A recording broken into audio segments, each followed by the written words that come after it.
It seems like just yesterday we were reporting that Russia's advanced T-90M tanks were falling like flies in Ukraine, forcing Moscow to dig its old T-72 South out of storage. And now it appears that those same B-3 South are meeting the same fiery end, compelling Vladimir Putin to dust off even older T-72 tanks from the 1970s. If you're new here, hit that subscribe button so you never miss an update. Let us get straight into today's topic. Russia's last-ditch effort to replace lost tanks with 50-year-old models. The T-72 main battle tank was developed in the late 1970s as an export version of the T-72 for Warsaw Pact nations. At the time, Russia could afford to lose tanks in combat, unlike now when every vehicle counts. According to reports, some units were hastily assembled with conscripts who lack combat experience. There have been instances of untrained conscripts ending up in command positions with no prior military experience. Such practices highlight the dire situation Russia faces and raise questions about the survivability of its soldiers.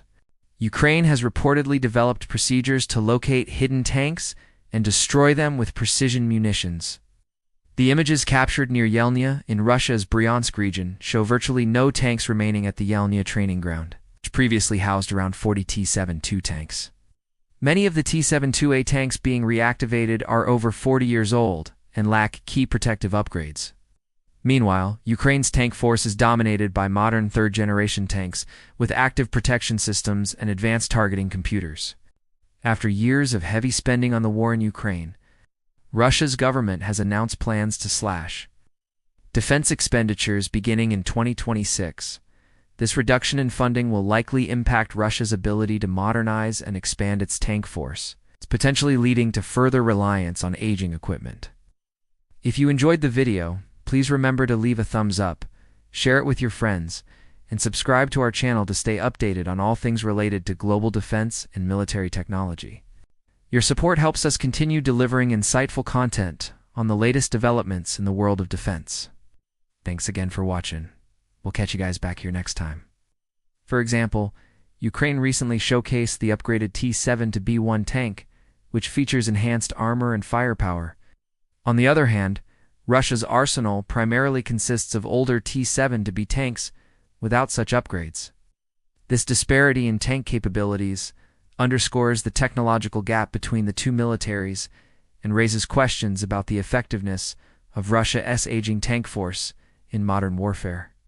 Similarly, another site near the town of Jelgov, which once contained approximately 60 T-72s, has seen its tank population reduced to just 2.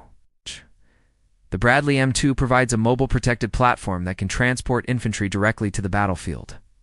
This capability enables Ukraine to concentrate its forces and deliver concentrated attacks, catching Russian tanks off guard. As its forces continue to suffer heavy losses, Moscow is depleting its reserves of newer T-72s and turning to even older models that have been sitting in storage for decades.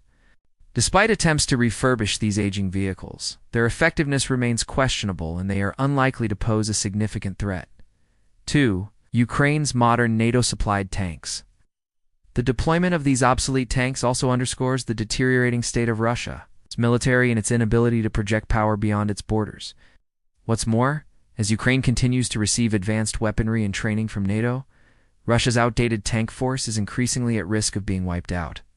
The combination of inferior technology, declining defense budgets, and heavy battlefield losses has left Russia's armored forces in shambles. Furthermore, the Bradley M2 is equipped with a 25mm cannon and anti-tank capabilities, allowing it to engage Russian armor directly.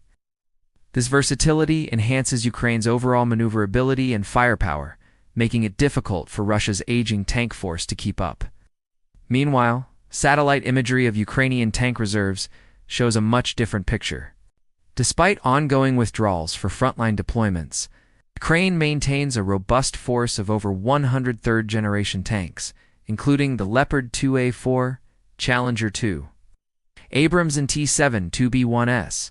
Notably, this represents an increase of 30 tanks compared to September figures. Additionally, Ukraine retains a sizable inventory of over 100 second-generation tanks and a substantial number of Soviet-era T-72B tanks, many of which have received upgrades. This disparity in tank numbers and quality highlights the challenges Russia faces in sustaining its offensive operations in Ukraine. This includes using a combination of drones, satellite imagery, and ground-based sensors to detect, identify, and track Russian tanks. Once located, Ukraine employs various methods to destroy the tanks, including anti-tank weapons like the Javelin and NLAWs, as well as indirect fire assets such as artillery and mortar.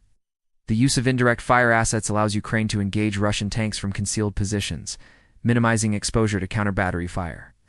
Ukraine's adoption of these tactics reflects a significant evolution in its military capabilities since the start of the conflict. Early in the war, Ukraine relied primarily on direct-fire anti-tank weapons to engage Russian tanks.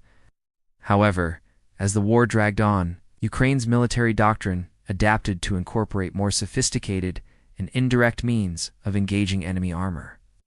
This shift was driven by factors such as changes in the battlefield situation, advancements in available weaponry, and lessons learned from previous engagements. The adoption of these tactics has allowed Ukraine to effectively counter Russia's armored forces despite being outnumbered. Back then, quality and safety were not major concerns, since the Soviets planned to fight a large-scale nuclear war where casualties did not matter. This desperate move underscores the severity of Russia's tank shortage. The production of newer T-72 South has been unable to keep up with the losses incurred in Ukraine. As a result, Russia is depleting its strategic reserves faster than anticipated and has been forced to utilize older, less capable equipment. This trend is likely to continue unless there is a significant shift in the war. However, in modern warfare, crew safety and high operational availability are paramount. These makeshift upgrades serve as a last-ditch effort to protect against anti-tank missiles and drones. However, such jury-rigged solutions are not a long-term fix and are unlikely to improve the tank's overall performance or effectiveness. Reports indicate that some of these tanks lack even basic upgrades, such as aeroblocks or reactive armor, leaving them vulnerable to modern anti-tank weaponry. Many of the tanks reactivated are older variants without such protection. The presence of aeroblocks can be easily identified through visual inspection and satellite imagery, allowing Ukrainian forces to target them for destruction. Unfortunately, the T-72 tanks do not meet these standards. It was designed to counter NATO's M1 Abrams and other Western MBTs at the time. The T-72 featured improved armor and firepower over previous Soviet tank designs, but also introduced a controversial turret-stored autoloader that posed serious risks. In combat, the design has been heavily criticized for having inadequate armor, outdated 1980s era equipment, and a catastrophic fire risk due to its turret magazine placement. Over 10,000 T-72 tanks were exported during the Cold War and are still in service today. However, many have been relegated to reserve or second-line roles due to their poor performance and safety concerns. But what does this revelation about the composition of Russia's battle groups tell us about how the war is going? And what do these rust buckets say about the future of Russia's war machine? What's up, viewers? Let's dive into the details. Warscope brings you all the latest developments in the world of military technology, strategy, and global affairs from a front-row seat, according to open-source intelligence analysts like Javelins on X. Russia is scrambling to field T-72 tanks from the 1970s into Ukraine's battlefields. Satellite imagery analyzed by Javelins reveals that Russia's once well-stocked tank reserves in western Russia are rapidly depleting, with some locations near Bryansk and Belgorod completely devoid of tanks after months of heavy fighting.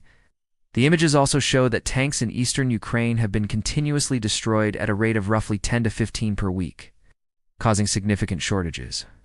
As a result, Russia is reactivating old T-72 tanks that had been mothballed for decades. These tanks originally entered service in 1978 and 1979. Most were stored in scrapyards and are in very poor condition. Some have reportedly been sitting in storage for over 20 years, according to Javelins. There are indications that the first T-72 tank battalion was formed in October near Yelnya in the Bryansk region.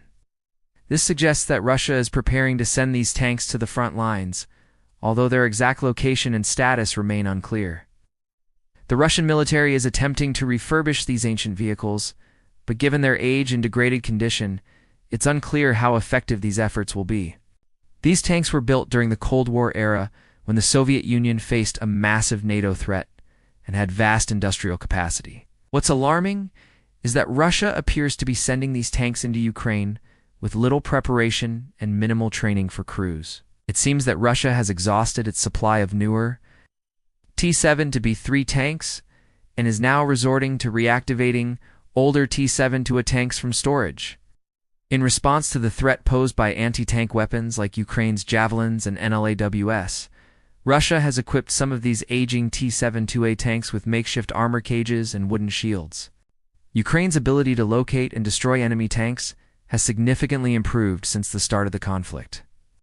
As evidence of this, satellite images from November 2023 reveal a stark contrast in tank numbers between Russia and Ukraine.